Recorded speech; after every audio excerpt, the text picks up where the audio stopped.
Hello, നമുക്കൊരു മീൻ കറി കണ്ടാലോ?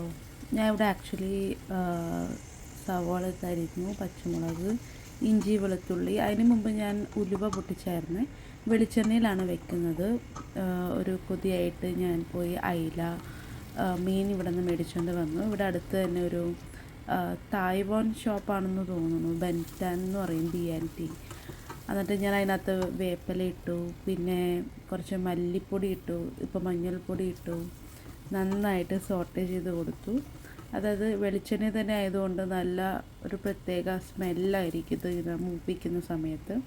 പിന്നെ ഉപ്പ് നമ്മൾ വാടുമ്പോൾ തന്നെ ഇടണം ആക്ച്വലി. പിന്നെ ഞാൻ ഇതിൻ്റെ ഇടയിൽ നിന്ന് ഉപ്പിട്ടു, മുളക് പൊടി ഇട്ടു. മുളക് പൊടി നമ്മളുടെ എരിവ് അനുസരിച്ച് വേണം കേട്ടോ ഇടാൻ. എത്രയാണ് ആൾക്കാർക്ക് എങ്ങനെയാണ് മുളക് ഇഷ്ടം എന്നൊന്നും നമുക്കറിയില്ലല്ലോ. ഈ കുറേ എരിവ് കഴിക്കുന്ന ആൾക്കാരുണ്ട്, ചിലപ്പോൾ കുറവും. ഞാനപ്പോൾ 2 ടൈപ്പ് മുളക് പൊടി ഇട്ടായിരുന്നു, കാശ്മീരി എരിവ് ഉള്ളതും പിന്നെ ഒട്ടുപുളി, തക്കാളി. ഞാൻ രണ്ടും ഇടും കേട്ടോ. എനിക്ക് പുളി ഇത്തിരി മുമ്പേ നിൽക്കുന്നത് ഭയങ്കര ഇഷ്ടമാണ് കറിയിൽ. അപ്പോൾ ഞാൻ തക്കാളി ഇട്ട് ഓട്ടുപുളി ഇട്ടായിരുന്നു.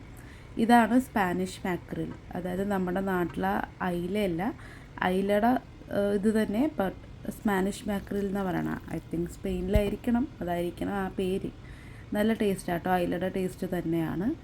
അപ്പോൾ അത് അവർ തന്നെ ക്ലീൻ ചെയ്തൊക്കെ തരും. അപ്പോൾ അങ്ങനെ മേടിച്ചുകൊണ്ട് വന്നതാണ്. ഫ്രഷാണ്, അതായത് ഐസല്ല, ഇവിടെ ഫ്രോസൺ കിട്ടും, അങ്ങനെയല്ല.